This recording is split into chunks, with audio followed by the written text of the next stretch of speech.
Okay. So once again, contributors, please remember to put your information in the chat, what you do, where you are, and anybody attending, feel free to do the same. Certainly don't have to, and feel free to put questions or raise your hand. You can raise your hand with the reactions button at the bottom of your screen. Anytime you have a question, you can put your hand up that way or put questions in the chat. So welcome. This is our November resource group for Start a Brewery, and we thank you all for being here. If everybody would mute themselves, other than me and Brooke, that would be helpful. Let me see if I can help to do that. Much better. And then if you have a question, or if you're welcome to unmute and do that. So let me quickly go over our format for today. We always start out with a thank you for Arrived, our sponsor for today, and we'll talk to Brittany a little bit to find out more about Arrived. Then we'll do a little bit of housekeeping and launch into our contributor spotlight. We have Brooke Bristow from Bristow Beverage Law in our contributor spotlight today. And Brooke and I were just talking about the first time that I really got to have beverages and meet him was when he pinch hit for Candace, who couldn't make it to the Craft Beverage Expo. So it was a Louisville sort of adventure. So super pleased to have him join us today. Then we'll take questions, and Brooke has said you're welcome to ask questions during his presentation. And this is going to generally cover labeling and TTB approval for formulas. Sometimes we get off into various rabbit holes, so we don't always know where we're going with these conversations, but we'll take questions throughout, and then at the end of Brooke's discussion, and then we'll open the floor to anybody who has any other conversations, questions, topics that they'd like to bring up. We're happy to do that in any time remaining. I do like to visit our mission when we start every time, just kind of keeps us centered about why we're here. When Candace and I started this website, our goal has been to create a community within the craft beverage industry, specifically in the craft beer industry, although sometimes we see some peripheral things creeping in, that's going to raise the education level and therefore kind of the bar for startups. And simultaneously, we're finding out that we're lowering the barrier to entry with all these free resources to those who don't necessarily have a path or have the resources they need to live their dream. So that's why we're here. So thank you to Brittany, to Arrive, to the whole team at Arrive. So I'll turn the mic over to you for a couple of minutes to talk about what you do in the craft beer world and how we all know you. Yeah, thank you, Laura. Well, the mission definitely aligns with what we do at Arrived, and I think that's why we love sponsoring these and working with Start a Brewery. We are a point of sale, but we refer to ourselves as a point of service because we truly believe that the craft industry excels with the service level they provide to their customers. And so we really value that partnership and not just that transaction that breweries are doing. And so that's something that we see that is different in the space, and we really love that, and we like that captured in everything you do. So the goal of our software is to really just help make that easier on your life, your team's life, and just ultimately enhance that experience through the service. So we are excited to be here, and we love everything that Start a Brewery does. So thank you for having us. You're most welcome. When you guys weren't able to be here last time, we talked amongst ourselves a little bit about how the contactless ordering kind of surfaced at exactly the right time for so many people during the pandemic. And that was another reason to say, have you looked at Arrive? So we really appreciate that. So Brooke, let's get into our interview world. Let me find out who needs to be muted here. There we go. So again, this is Brooke Bristow Beverage Laws in South Carolina. And Brooke's been in the industry for quite some time and has been part of Candace's spider web of awesome attorneys across the country and is one of our amazing contributors. So let's start with an introduction, a little bit about yourself, and what do you like to do when you're not working? Maybe you could tell us a story about the moose antlers behind you. Sure. Yeah, I'm, as we said, I'm Brooke Bristow Beverage Law. We're located in Charleston, South Carolina. We also have, are working on establishing a new office in Greenville, South Carolina, in the north upstate part of South Carolina. Obviously, we're not that big. It's only 3 hours between them, but It's an exciting time for us as we grow.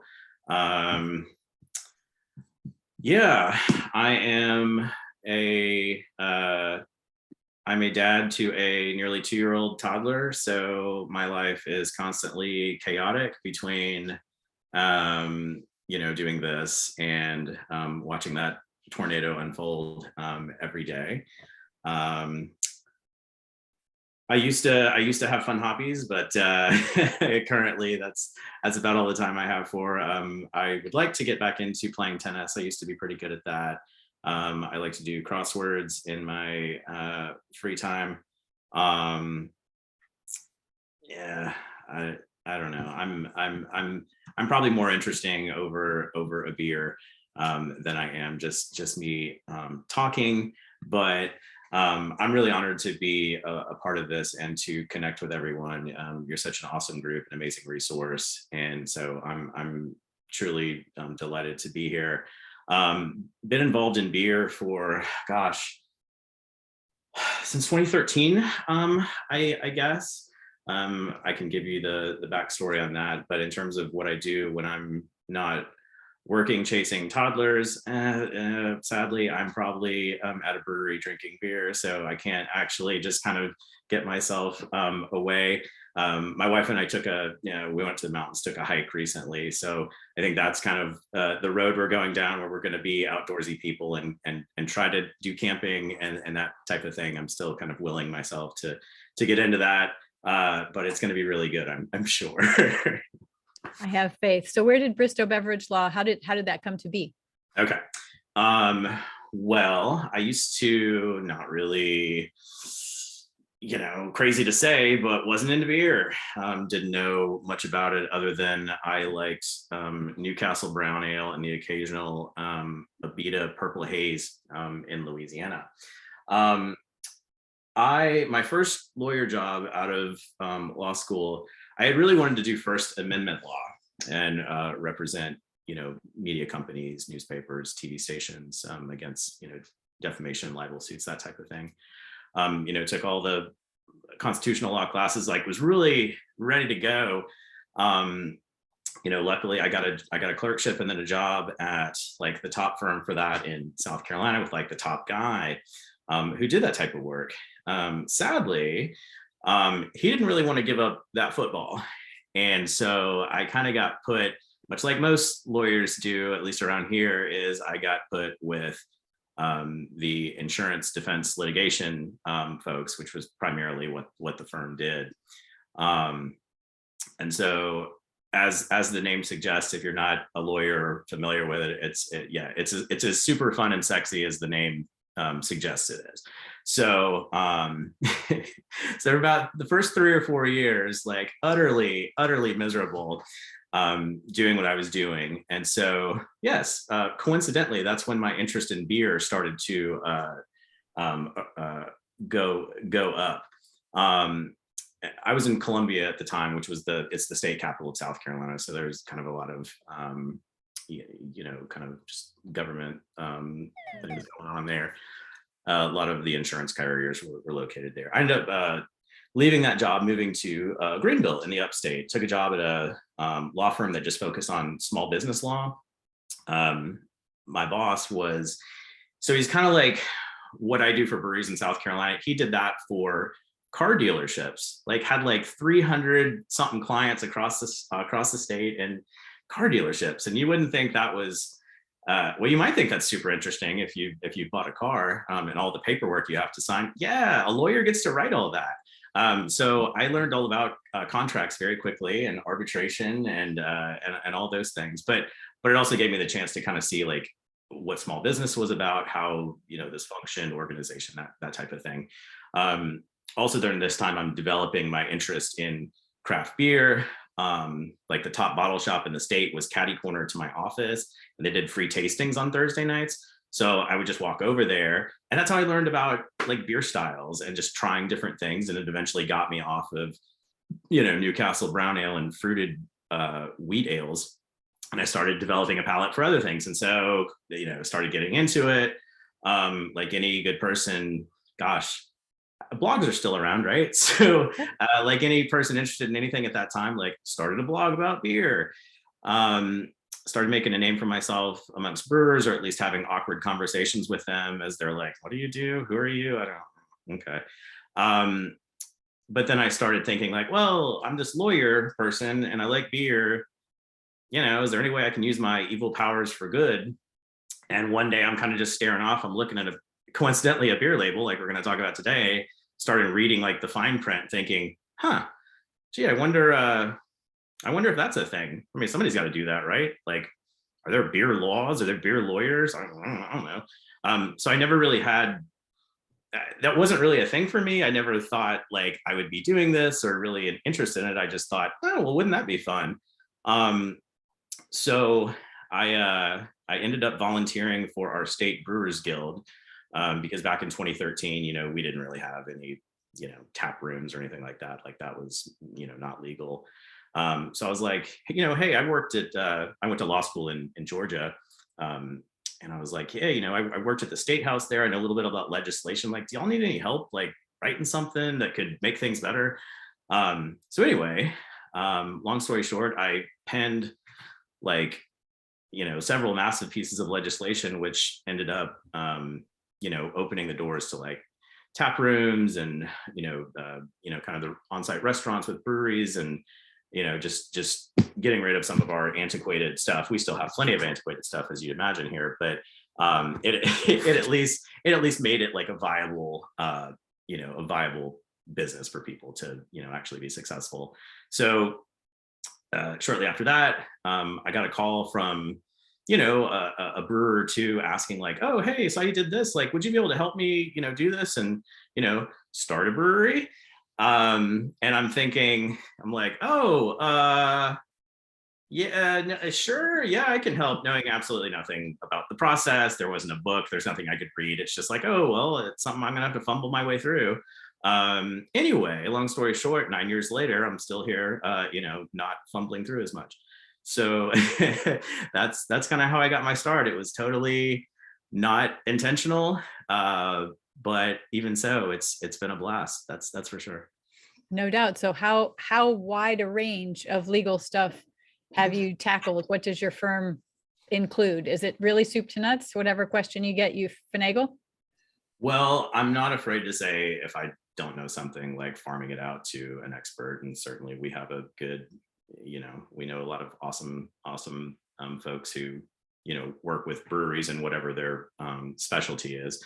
I kind of like to say that, we're kind of more of a, especially to people in South Carolina, we're kind of just more of their general counsel. Like, I don't really want to, like, my litigating days are done. I don't really want to do that. I don't really have an interest in it.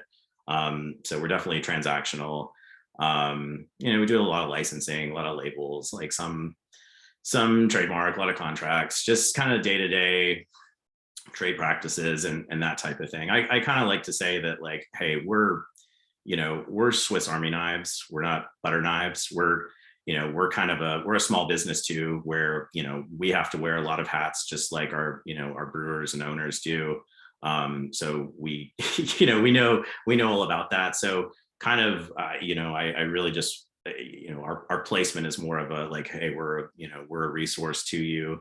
I know we're a law firm, so we are an expense, but our job is to provide value to you and make your lives easier, even if you're going to, kick and scream along the way while we do it, or how expensive this is, or whatever. But that's kind of how I'm positioning us. Is we do a bunch of things. Some things I wouldn't do would be like, property law or securities or, litigation or something like that. So yeah, that's kind of who we are and where we're at. Gotcha. So let's jump into projects. What's the coolest project you ever worked on related to the industry, and what was your role in it? Yeah. Yeah, I'm trying to think. Certainly I could hang my hat on like all the legislation. I've written like 4 or 5 bills that just really, like made it happen. So like I could definitely hang my hat on that as like, well, that was the coolest in hindsight. Or I try not to look back too much and just look forward. But I guess if I if I look back on it, like, yeah, those were pretty awesome. I guess that's the end of the day, what I'll potentially be known for, and what my legacy will be, like, oh, well, Brooke was a lawyer who, who did that. But just in terms of like what we do at the law firm day to day, I don't know what the coolest one would be. We've had, I mean, just the variety of stuff that really just comes in is really just, some of it's really fun, some of it's super bizarre.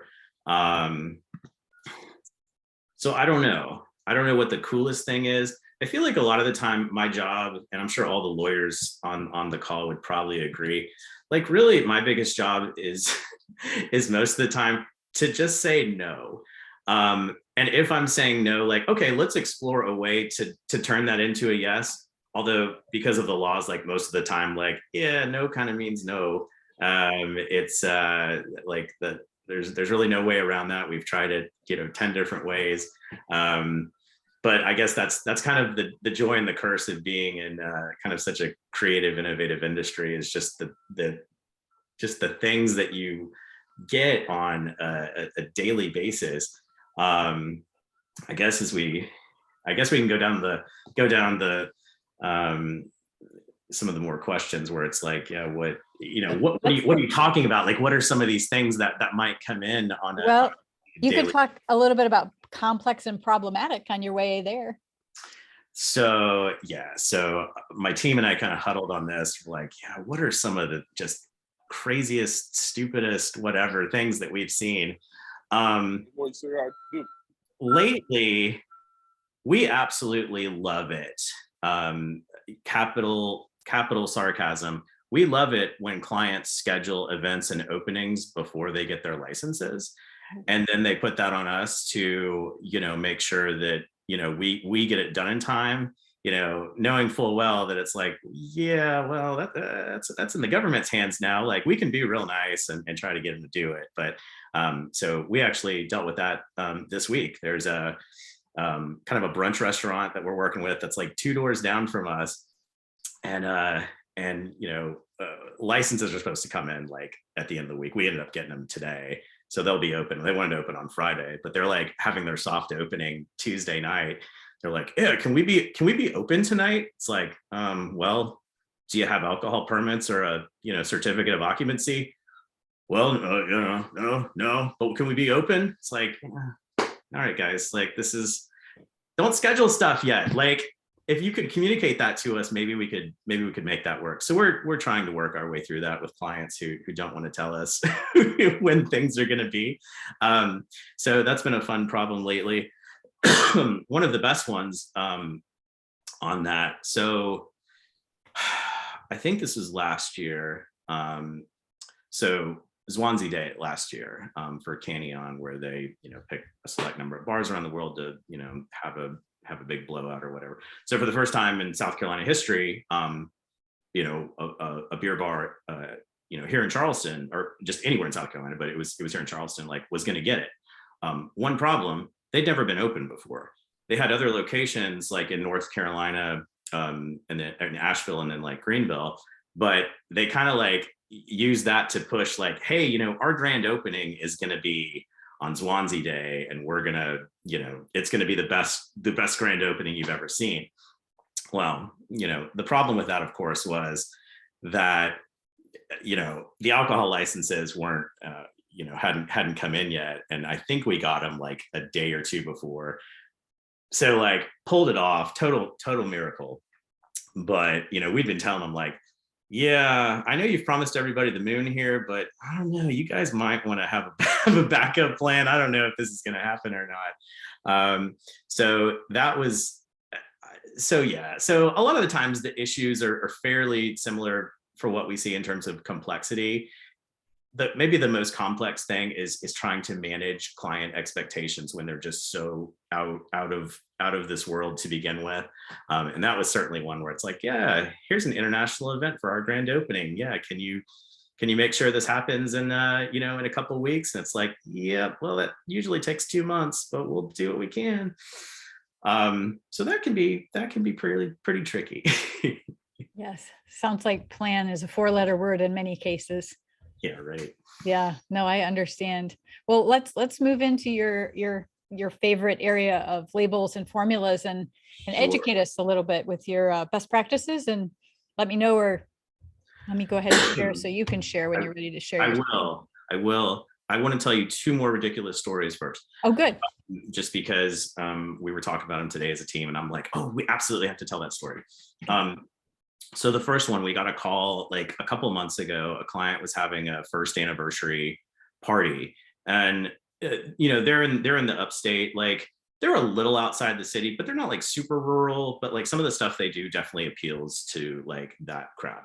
So they thought, hey, what a great idea it would be if like the biggest thing we did on our first anniversary is we set a world record. I'm like, well, that's awesome. Good. What do you have in mind? They're like, we want to set the world record for the longest beer bong. How about that? And I'm like, yeah, I think you're kind of missing the point of this craft beer thing a little bit. Also, that's definitely illegal because that promotes, excessive drinking. And they're like, well, can't they sign a waiver? Well, no, they can't.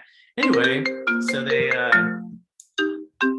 didn't do that, but they show off the beer bong at the brewery now, just so they can say, well, we have it, we just haven't used it. But you can take a picture with it. The other thing, we had something similar where we had a client call us who wanted to set the world record for the longest like beer, like ice luge, if you've ever like taken a shot off the ice luge or something. So we had one like that, which I guess was going to be at like a football tailgate or something. So it's stuff like that. One more while I'm on a roll. This is my favorite one that I always tell. Had a client, same area of the state, who called me once, who asked like, hey, Brooke, I want to have free range chickens roaming on my property. Can I do that? I'm like, well, why would you want to do that? And then he, laid it out. Well, I bought this big chicken coop. I'm going to set it up. It's going to be real nice. It's going to go, near our little orchard. I'm like, okay. So I was like, well, we better look in the zoning laws to see if you can do that. Well, if it, of course, says like, no, no farm animals, no nothing like that. So I delivered the very sad news. Hey, sorry, no chicken. Sorry. He's like, well, I think I'm going to do it anyway. I was like, did you not hear what I said? He's like, well, what's the worst that can happen? I'm like, well, it says you can go to jail for 30 days and they'll fine you. And he's like, all right, well, that's great. I'm like, no, it's not great. Don't do that. And he's like, well, just imagine this. How great will it be if, the cover of the Greenville News says brewery owner arrested for illegal chickens? And I'm like, that's not what I think, it doesn't say that's not going to have the effect that you want. How about that? Anyway, so that was the most interesting bill I ever sent to him, because it was like, yeah, 0.5 research illegal chickens. And he knew exactly what that was about. So, all right, let's get to labels. Thanks for letting me share those ridiculous stories. But On that note, yes. yeah, I love it. Yeah, let's do something a little more something we can control a little bit. All right, so 5 best practice tips. So not sure how much exposure everybody has to like labels, formulas. Some states, well, it all runs through the TTB, of course. Some states require that you have that to, release beers, distribute beers in various states. South Carolina is not one of those states, but we still recommend people do it in case, well, maybe you want to go into a different state, maybe you want to send some to, competition or something like that. So we always recommend it. And certainly, formulas, there are certain requirements in place if you have certain ingredients to go ahead and do that. So anyway, my first tip is what I just say, read it. So anytime we get a new label from somebody, like the first place I will start is this thing that the TTB put out in 2015. It's this massive list of basically ingredients that are what they just deem exempt ingredients. And so what that means is like, sometimes if you put certain stuff in beers, and certainly these days, like literally anything could be dumped into a beer, like anything from cereal to, an old roller skate wheel to, cactus flowers to, whatever, like it just crazy, the things that are being put in there. So there's this massive list that they did in an attempt to modernize, kind of labeling and formula work, basically to create less of a need for things to go through like the formula process, which is, which we can talk about. So I always start with this list, and I can link to that in the chat, or we can just provide it. I'm sure most people on the call probably know what I'm talking about, but it's something like I have like bolted to my wall because it's the first thing I go looking for. Like, let's say I get in a label like, hey, okay, Brooke, we want to do an IPA with I don't know, hibiscus. Okay, great. So I go looking on my list. I'm like, okay, is hibiscus on the approved list where I don't have to send it to the formula people to get approved before we do the label? Because the formula, that can be a starting point, but that takes, a week or two sometimes to get approved. So a lot of times we get stuff at the last minute where it's like, okay, here's the label. Okay, we've already put the order in with the printer. So, we need to get this approved, ASAP. And of course, we haven't had a chance to look over the label, tell them, what you did wrong here. And so that's always problematic. I always feel like, brewers, they're very, do a lot of things at the last minute. So we're trying to get them to be a little more timely on this stuff. But I love this list because it tells me whether we need to submit it to the formulas or whether it can just go straight into label approval. So hibiscus, okay, yeah, check, that's on the list. So we can go ahead and submit this right away. We don't have to go to formula. But let's say they did put the aforementioned, roller skate wheel and, cactus flowers in there, which aren't on the list. Then we would go to the formula branch and, we'd list out the ingredients. We talk about, here's the procedure that they used to make it. And, we have pretty much a template that we use for that and just kind of, change things based on when things are added. Is it during fermentation? Is it not during fermentation? Stuff like that. So always start with that list. Is my first tip. Read it. Second, there's a comment made here that there was a brewery in Rochester, Minnesota that put Mexican ants in a barrel-aged stout. So I imagine that's not on the list. Oh my gosh. Yeah, I don't think I've seen those on the list. I don't even think like red hots are on the list. That's super interesting. Yeah, they really would. Yeah, and some of these, like, I would love to see like the formula submission that they make, like that one, or there's always the brewery in Denver with the bull testicle beer, like, always stands out to me. Like, what does that look like? And when the TTB guy or gal gets that, like, what are they thinking? Like, what okay. Great story. Now I want to have that beer. Okay. Number 2 I just call clear it. And I know we have a lot of attorneys in our group, certainly a lot of trademarks get done, that type of thing. So I just include this one because basically, before you go down the road of submitting a label or formula and because that's it, like, you're fully, at this point, like, you're all in, you're fully committing to it. You're, putting ink to paper. It's going to be commercially released. This is kind of your last chance to really, like, think about a trademark, or if not, just making sure that you're not infringing on someone else's. Trademarks are certainly an expense. We think they're worth doing if you're willing to, kind of invest in something. But we kind of tell people, like, yeah, this is kind of the last chance saloon, this is the last chance to look at that. Because once you put it out there, that thing's going on Untapped. Somebody's going to find it. If you're infringing, you can expect a letter. If you're a letter collector, like, then that's fine, but I wouldn't make that a habit. We've had everything lately from, we finally had a client who got one from Hershey, because we've been telling them, because they've been very, like, they're very much like, we put candy in beers, we put Jolly Ranchers in beer, just all this, like, crazy, fruited candy, whatever. And we kept telling them, like, yeah, you might not want to say, you can add the Jolly Ranchers, but I wouldn't say Jolly Rancher if I were you. Well, they of course put it in the name.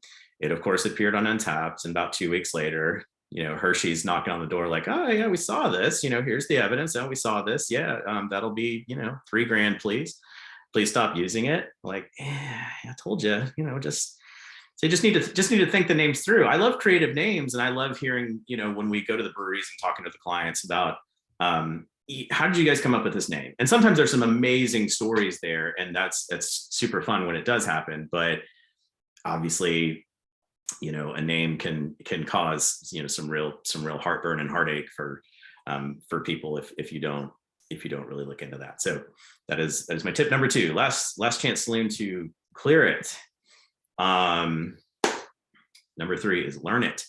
And what I mean by learn it is just TTB lingo. To all of us in this group, little descriptors like ABV, IPA, things like that. Like, okay, I mean, that's very synonymous with craft beer. We all know what that means.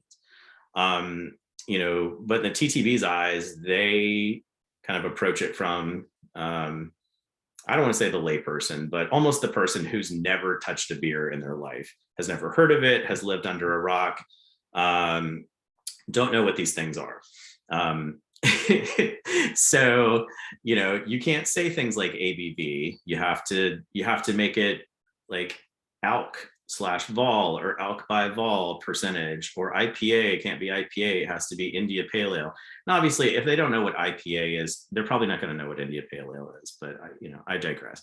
But anyway, the TTB has their own lingo for stuff. The stuff that you would put on a label has to be done in a certain way. Like, the things that you always need to have on a label. You always need to have, the government warning. Government warning needs to be bold. It needs to be capitalized. We like to tell people just capitalize everything. Just make that one bold. But you'd be amazed. Just usually government warning, like we get it back. Hey, why isn't this in bold? Like we told you to do this.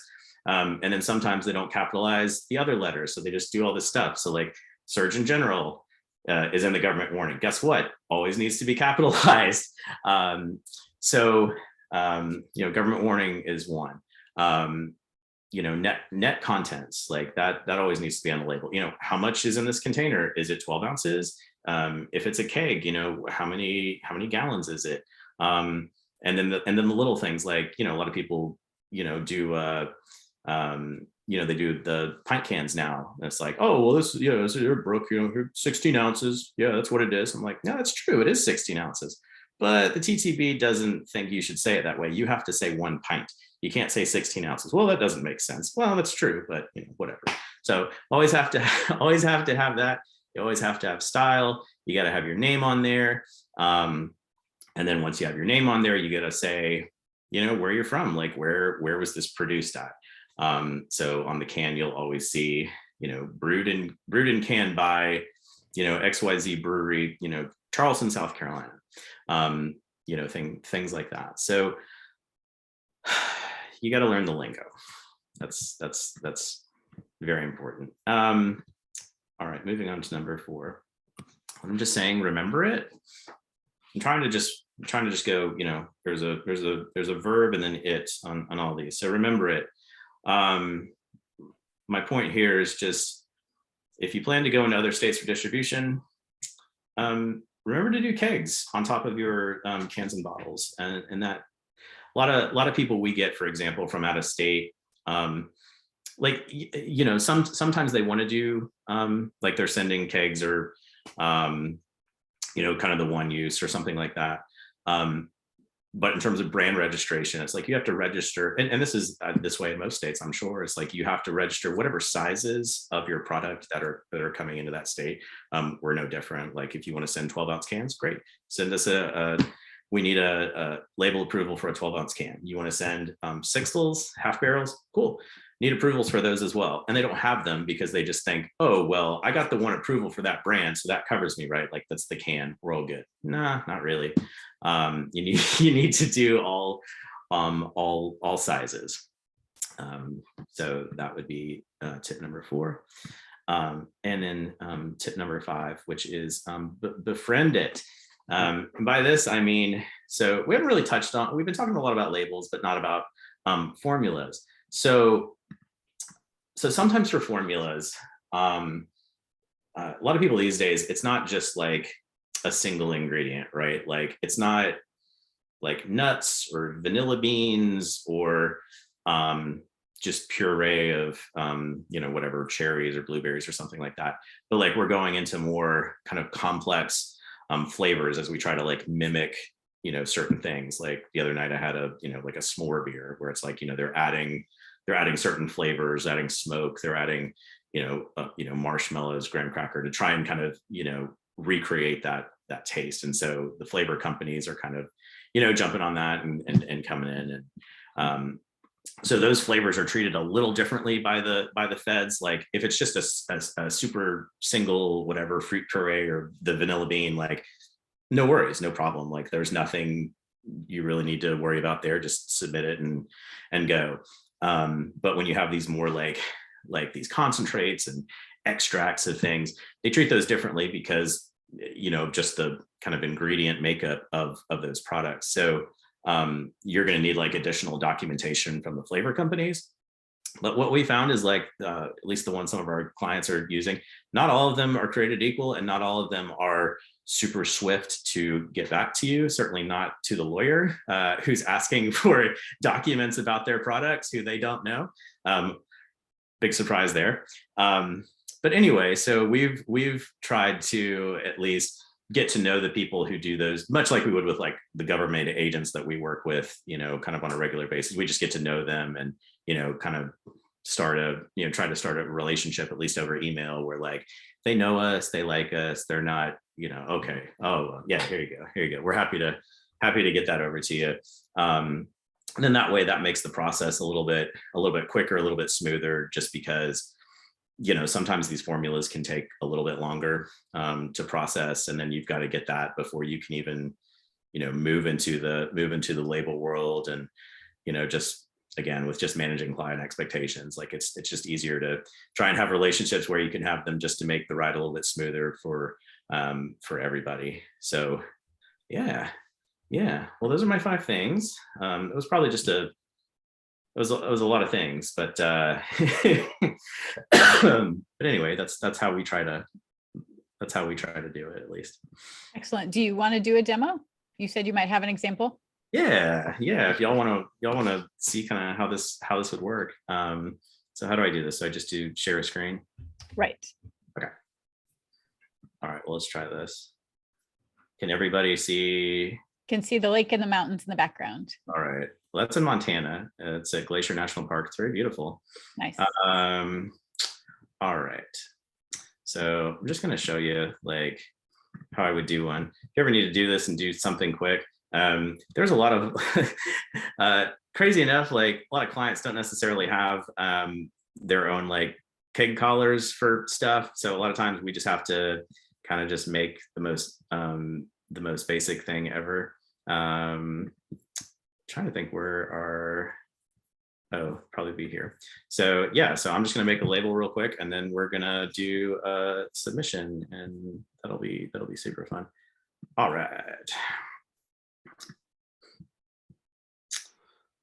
So typically how we would want to do this is like, you always want to put your brand name kind of at the top, so that so that the feds know, like, okay, here's what brewery this is for.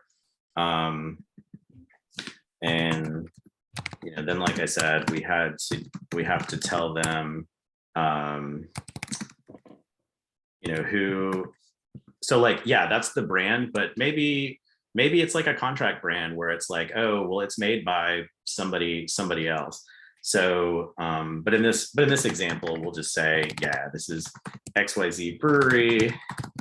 They're in Charleston, so that we know kind of the source of the product. So you want to put that on your label. So that would go there.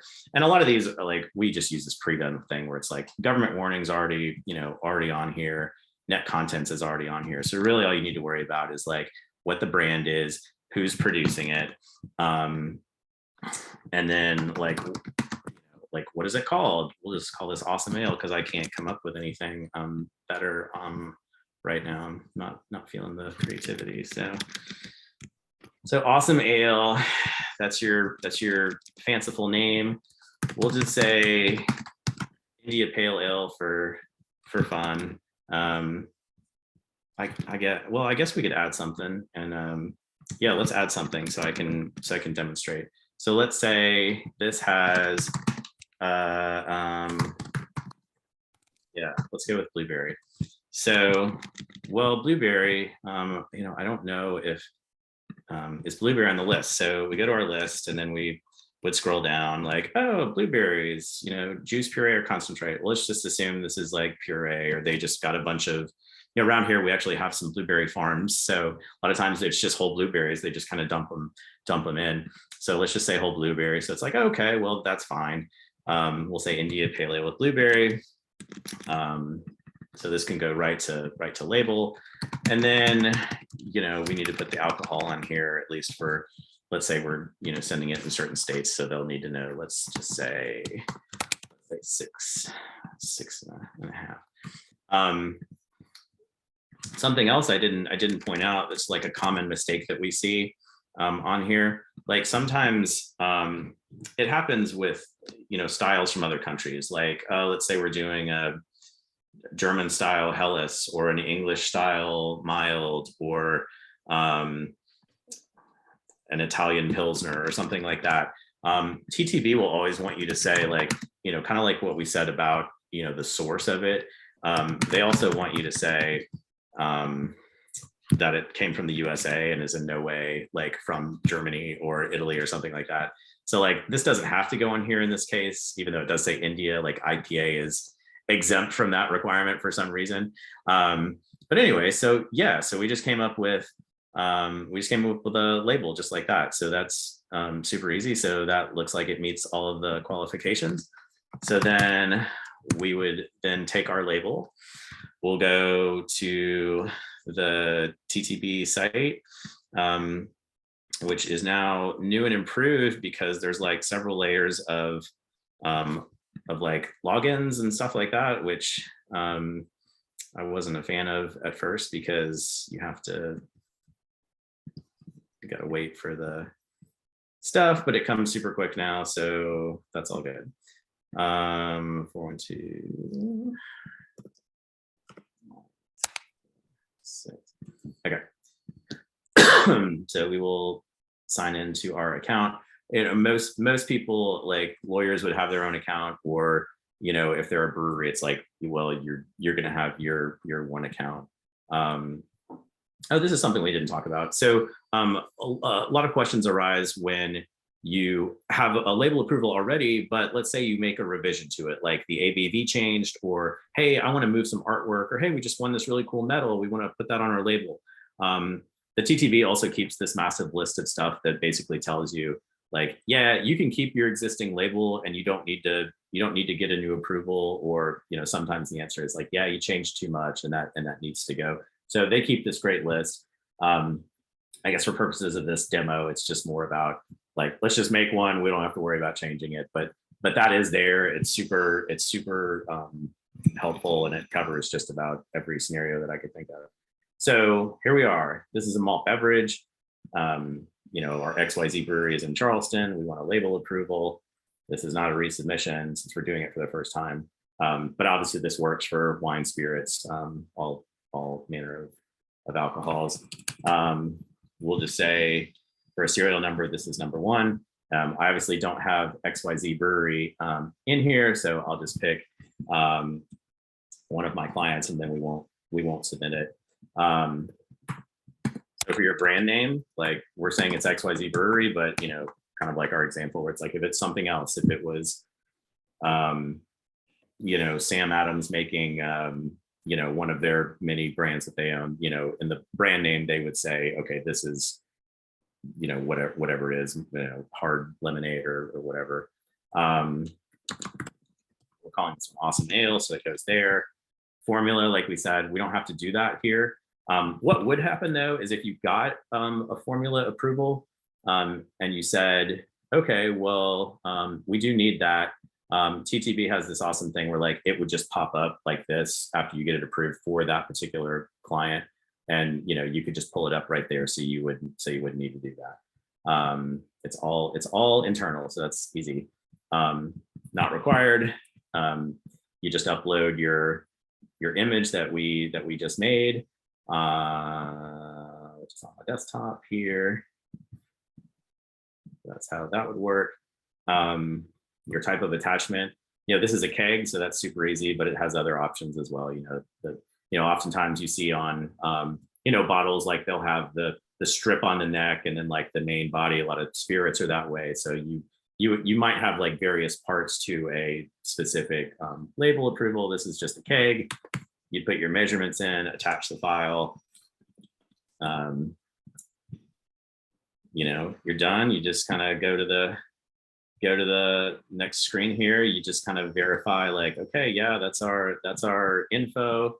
You verify that like, yeah, this is what we're submitting, and then you just hit submit, and that's how you would do one of these. Really, the bulk of the work is more in terms of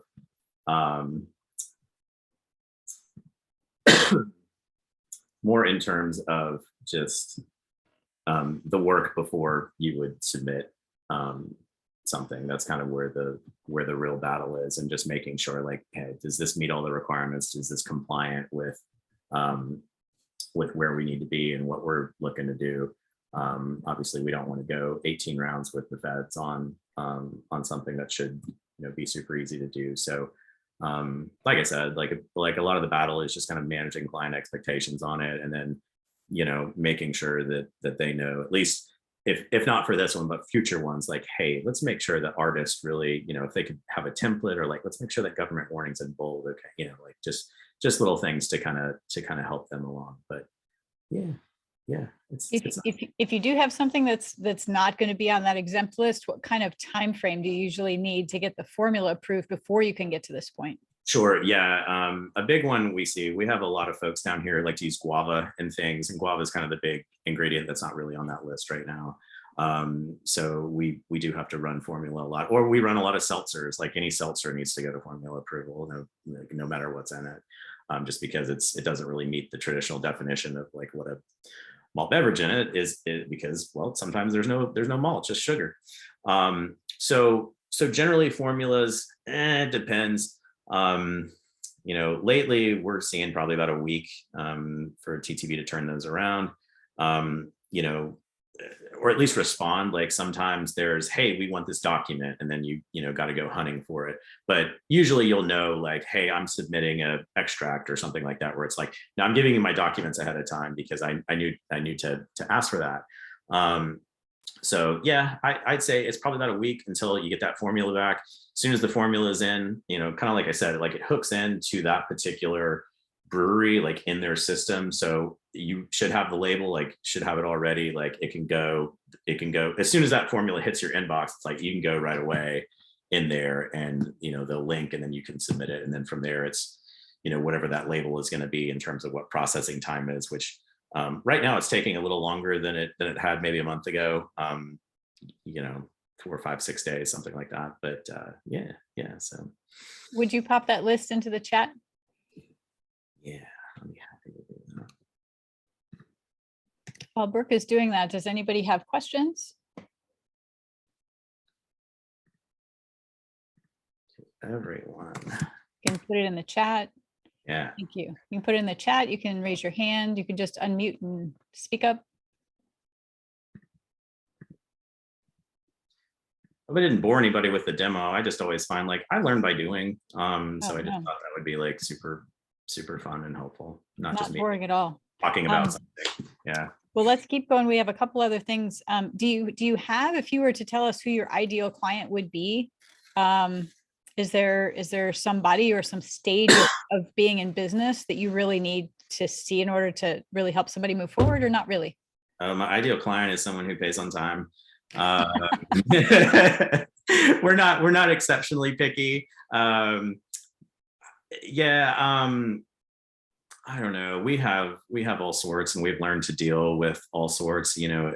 I typically see that people with more money are a little like they don't need their hand held. It's just more of a transaction where it's like, all right, yep, go ahead and get it done, versus the person who's paying you, $500 to do this, do this thing, who has a question or wants to call you every 5 minutes about it. So it's now that we've been in it for so long, and we've learned kind of the different types of people, and kind of how, so for example, if I get like a big like someone who owns other businesses, like typically, or at least I shouldn't speak this of everybody, but certainly like there's a certain type of person I'm thinking of, where it's like every person like that we've seen is like cut from the same cloth. It's like, I want it yesterday.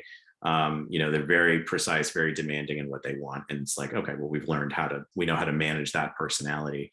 So that's important to any industry, I'm sure, but so I don't know what we would say our ideal client is, but gosh, we like the people we work with. We've gotten a chance to, we can now be choosy about who those people are. And because I generally want to say, like, we like every client that we work with. And if we don't like you, then we probably won't work with you for too long. But yeah, I don't necessarily have a specific, type of person, background, whatever. But we tend to like people who will just listen to us and trust our expertise. We have had people before who just, they have, well, I read on Google, this. Oh, well, that's great. Good. Then why'd you talk to me? Right. Yeah. So had that not too long ago, some guy who thought he knew better. Needless to say, he is no longer a client of ours. So if you have startups or people that are dreaming of starting up, do you prefer that they come meet you and talk about their concept before they've really done much, just to get started in the right way? What's your guidance there? Yeah. Yeah. So yes and no. I don't. Yeah. I mean, we'll talk to anybody. We're happy to give guidance to anybody who is asking us, who's willing to at least sign a representation letter, so I can talk to you. But that being said, sometimes their ideas are just so, like, they haven't filtered anything yet, where it's like they have like 14 ideas, and it's like, okay, I need you to kind of pick one. So we can talk about how that might work. But sometimes that's part of the process for them, is just seeing, like, well, what can I do? What can I not do? And then helping them kind of put that puzzle together. I would say, while we'll take anybody at any stage, I do like to catch them early. Because I like I'll just be honest, like, when someone comes into the office for the first time, they're thinking about getting into this. My first question to them, like, I don't even hold back. It's just like, so thinking about starting a brewery, huh? Why would you want to do that? What would you do that for? Are you crazy? I like to see what their answer is. Like, what's your motivation? Because in a way, like, I also kind of see myself as a bit of a gatekeeper in a way. Like, I want to, while I can't necessarily shut you down from doing this, I like to know what your motivations are, what your intentions are, what you're thinking about doing. Tell me about your ideas. Like, what, is this, is this a money thing, or is it just, this is something I'm truly passionate about. I've always wanted to do this. Here's my ideas. And, I tend to think, I like to catch them early. I at least like to have that conversation, just because I like to know, kind of where people are coming from. Certainly before we start working with them, I like to know, that way I can size them up. Gotcha. Well, thank you so much for being here today. Sure. Thank you. Super fun. And I don't know a lot about this, and now I know a lot more about this, which is super cool. Yeah. So many thanks to Brooke. Thank you again to Arrived for sponsoring us today. And I just wanted to take a second to let you know what's coming up in Startup Brewery world. Our next resource group is going to be on December 7th. And Nancy Trigg, also from Arrived, will be in the spotlight. So Brooke will be handing off the spotlight to Nancy. And I imagine she'll be talking about the people experience, but I don't know yet exactly how. And then we are going to be starting a new podcast, a Start a Brewery podcast. We're super excited about that. So stay tuned for more information about that as we go forward. We're hoping at the beginning of the year, we'll be able to start rolling out episodes. So stay tuned. You can always see more of our resource groups. If you want to learn more about things that have been discussed before, you can go to our YouTube channel. And if you want to see what's coming up in terms of monthly webinars, we have educational webinars. Sorry, those are quarterly. Those will come out. All that information will be on our event hub at startabrewery.com. So once again, thank you. Thank you for joining us. Brooke, thank you so much. And we look forward to seeing all of you in December.